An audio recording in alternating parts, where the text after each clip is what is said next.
MS. விஸ்வநாதனை நடுங்க வைத்த கண்ணதாசனின் மரண வரிகள். நெஞ்சில் ஓர் ஆலயம் படத்தில் நடந்த அந்த நள்ளிரவு அதிசயம். வணக்கம் நேயர்களே. கவியரசு கண்ணதாசனின் பேனாமுனைக்கு ஒரு அத்தியாய சக்தி உண்டு. அவர் சாதாரணமாக ஒரு வார்த்தை எழுதினாலும் அதன் பின்னணியில் இருக்கும் எமோஷனல் கேட்பவர்களின் இதயத்தை அப்படியே உலுக்கி எடுத்துவிடும்.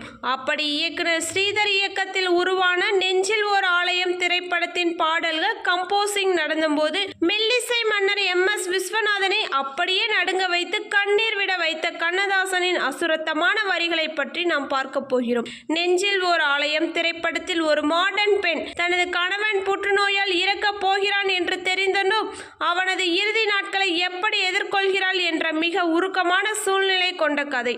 அந்த படத்தில் காதலின் உச்சத்தையும் அதே சமயம் பிரிவின் வலியையும் சொல்லும் ஒரு சோக பாடல் தேவைப்பட்டது. நள்ளிரவு 2 மணி இருக்கும். மெல்லிசை மன்னர் எம்.எஸ். விஸ்வநாதன் ஒரு மிகவும் மென்மையான சோகம் கலந்த மெட்டை அமைத்துவிட்டு கவிஞரின் முகத்தை பார்த்தார். கண்ணதாசன் அப்போது தன் சொந்த வாழ்க்கையில் எத்தனையோ ஏமாற்றங்களை சந்தித்துக் கொண்டிருந்த நேரம். அந்த பிரிவின் வழியை அப்படியே அந்த மெட்டிற்குள் செலுத்தினார்.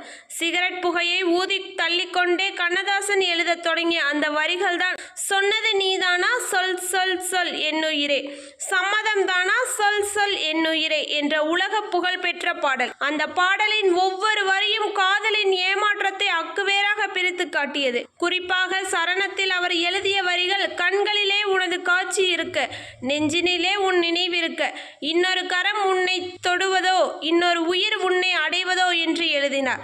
இந்த வரிகளை எழுதும்போது கண்ணதாசனின் கண்ணில் இருந்து கண்ணீர் சொட்டியது. மறுபுறம் அந்த வரிகளை ஹார்மோனியம் பெட்டியில் வாசித்துக் கொண்டிருந்த மெல்லிசை மன்னர் எம்.எஸ். விஸ்வநாதன் அந்த வரிகளின் ஆழத்தை கேட்டு அப்படியே வாசிப்பதை நிறுத்திவிட்டு நடுங்கத் தொடங்கினார்.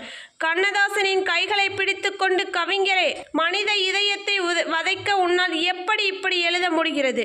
இந்த வரிகளை கேட்கும் போதே என் நெஞ்சு வலிக்கிறது என்று கூறி அப்படியே குழந்தையைப் போல கண்ணீர் விட்டு அழுதார். படம் வெளியான பிறகு தியேட்டர்களில் பெண்கள் அழுது கொண்டே இந்த பாடலை கேட்டார்கள்.